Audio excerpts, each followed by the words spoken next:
was early June 2017. I was taking a road trip with my 9-year-old son Tom to West Virginia to visit family. It was a long, stressful drive. My car didn't have working AC at the time, and it was an incredibly hot day, so we were a bit stressed out by the 6-hour mark. We had left later in the day, so we were still on the road by dark. I think it was around 9 p.m. when we were still on the interstate, and Tom started complaining that he needed to use the bathroom. There was already tension in the car before this, but his constant complaining brought about a slight argument between the two of us. It was about personal stuff I'd rather not share with the internet. At last, I saw a blue rest area sign zoom past us on the interstate, so I veered off into the rest area. It had a small building with 2 bathrooms, a couple vending machines, and a few benches. That was it. There were no other cars parked nearby besides some big white pickup truck. As I pulled up next to the building, Tom got out in a hurry and ran to the bathroom. I left the car on because I knew he'd be back soon. Like I said, I don't want to get into personal stuff, like why we had a bit of an argument, but it seemed we were at that stage where we weren't exchanging words anymore. I figured the rest of the ride would be silent. About a minute later, the back door opened and then shut. I wanted to say something to Tom, but I didn't know what to say, so I just stayed quiet and drove off. I noticed that the white pickup truck parked nearby was leaving as well. In fact, he was close behind me. I veered back onto the interstate and into the left lane, and the pickup truck did the same. I stepped on it a little, and so did he. He started flashing his lights, so I switched to the right lane, thinking he was nothing but an aggressive driver. But as soon as I switched to the right, so did he. He was still flashing his lights. I pulled into the right lane and started to slow down. He sped up, still in the middle lane, and when he caught up to me, he slowed down and lowered his window. I did the same, and he started yelling something to me, pointing at my car. He looked like a creepy, sketchy dude at first glance. I couldn't hear a word he was saying, so he pointed for me to pull over to the side. I told Tom to keep calm. In my head, I was saying if this guy tried to do anything funny, I would floor it. The pickup pulled up behind me on the grass, and the guy came out of his truck, running to my car. I put the car back in drive as my heart was racing, ready to drive. But then he screamed, "Wait." He got to my window and said, "That's not your kid," and pointed to the back seat. As he said this, I was confused and said, "What?" He said, "That's not your kid that got in your car." Suddenly, the back right side door opened, and I turned to see someone getting out of my car. Not my son, Tom. I got out from the car, screaming at the tall person who seemed to be a fully grown man, but they had already disappeared into the woods. I looked at the driver of the pickup and thanked him as I suddenly panicked, thinking about what could have happened to Tom. I got back in my car, crossed the grass between the interstate, and drove back to the rest area. The guy in the pickup followed me. We got back there in like 30 seconds to find Tom waiting outside the rest area bathroom. He got back in the car, all confused. I explained everything to him, almost out of breath, as did the pickup driver. I thanked the guy one more time before he drove back to the spot he was sitting in before. Tom was so intrigued about what just happened, and I was so disturbed that we were back on good terms again. We chatted the whole rest of the way, and told family about it as soon as we arrived.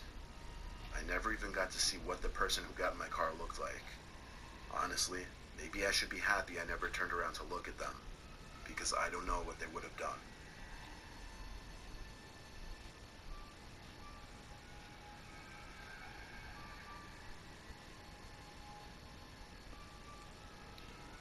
My girlfriend and I took a road trip to California recently. The wait there was completely normal. We left home early in the morning and got to the hotel by nightfall.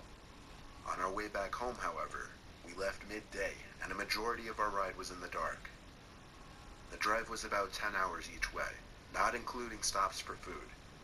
We made 2 food stops, the first after about 3 hours of driving, then one more much later and deeper into the night. We got off the freeway at like 12:30 at night and went to the nearest Wendy's for food. We got right back on the freeway after that. I ate while I drove, which my girlfriend wasn't too fond of, but I just wanted to get home sooner rather than later. Shortly after getting back on the freeway, it started to rain. My girlfriend forced me to pull over now. She didn't want me eating and driving in poor conditions. As I pulled to the side, It actually started to downpour. I finished up eating my food, and then we heard a bang sound at the window. At first, I chalked it up to noises from the storm, but when I looked to my left out the window to see a figure blocking 90% of the window, along with the shriek of my girlfriend, I nearly had a heart attack. I didn't want to roll down the window given how hard it was pouring, but over the sound of the torrential rain pounding on the car, I couldn't hear what the person was saying. I opened the door a crack and yelled out to the person, who turned out to be a woman. She was soaked already and looked disheveled and scared. She asked for a ride, and what was I going to do? Tell her no in these conditions? I told her to get in the back seat. My girlfriend gave me a look. I don't know what kind of look exactly, but it looks kind of like a why the hell did you let her in kind of look. I asked the woman where she was heading. She didn't answer. I caught my girlfriend giving me a look again because of this. I ignored her and turned around to look at the woman in the back seat, assuming she didn't hear me. But as creepy as it was, she was actually looking right at me with a cold, unfriendly face. I'd say it was a neutral, blank face, but something about it was just off-putting. I repeated my question, and she just shrugged her shoulders and laughed. I looked at my girlfriend, who was once again looking at me. I said out loud that I'd be dropping the woman off at the next town we crossed. I guess I was announcing that to both my girlfriend and the woman. As we got back onto the barren highway, there was a sudden ear-piercing screaming sound coming from right behind me, and the woman sitting behind me suddenly wrapped her arms around my throat. I slammed on the brakes as I was struggling to breathe, almost sliding into the divider.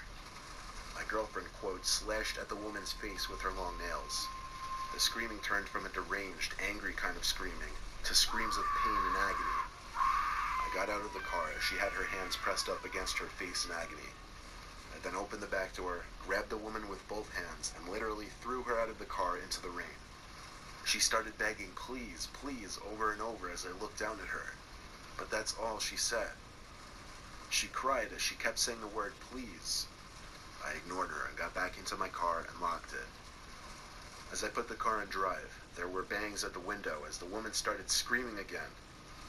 Her screams once again sounded like the screams of a deranged mental asylum patient. I drove away casually, as she was no longer a real threat, or at least not that I knew of. My girlfriend quickly got on the phone with the police and warned them of some suspicious, unstable woman lurking around the highway. We didn't stop again, though. We went straight home from there, obviously a bit shaken up and whatnot, but I didn't want to be thinking about that incident for any longer than I had to.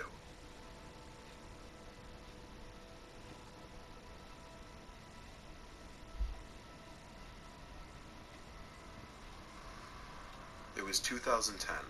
I was driving my Ford F-150 from my home in Pennsylvania to Georgia. I had family in the countryside of Georgia who I'd be spending the week with. It was going to be a drive of around 14 hours, and I planned on doing it all in one day. I got on the road at 10 a.m. I stopped once for lunch at some deli, and then 4 hours later I stopped at a rest area to eat the turkey sandwiches I packed in the cooler. After that, I didn't intend on making any other stops, besides for gas one more time, of course. At about 11:30 p.m., I had just filled up the tank one more time, and now I had an ETA of about 12:30. I was admittedly getting very tired now. I didn't think to get coffee at the gas station for some reason. The route the GPS was taking me down from the gas station seemed a little odd. I wasn't on the highway anymore. It was just taking me down some country-ass side roads. My truck is high up, so I got a good view of everything, and I also had a light bar installed, which really helped in lighting up these pitch-black roads. I was so tired, and I knew I shouldn't have been driving anymore, but I was so close to my cousin's house that I had to keep going. I came to a stop sign and made a left turn off some quiet road onto an even quieter road. The speed limit on this road was 45 though, which was good. This road was empty of any kinds of buildings or houses. It was just woodland on either side. I was going like 55 to 60 miles per hour, blazing down this road since it really seemed like no other cars would be on this type of road at this hour. Then suddenly I saw like 4 shiny objects coming up fast in the road ahead of me. I slammed on the brakes, and as I got closer, I figured out what they were. They were traffic drums, like those big cylinder traffic cones. My truck managed to come to a halt before I rammed into the drums. I got out of my truck with my baseball bat, confused as hell.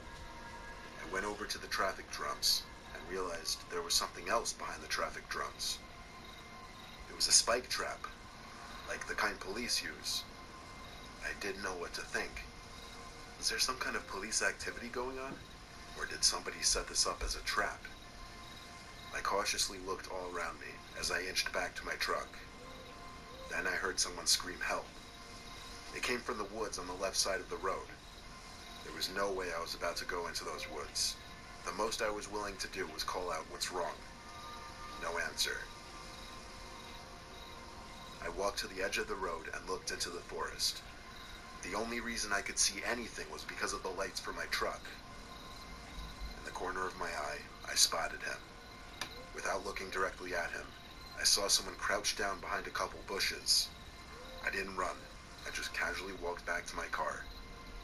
When I got in and shut the door, I looked to my left to see two silhouettes by the edge of the woods on the side of the road, walking towards my truck.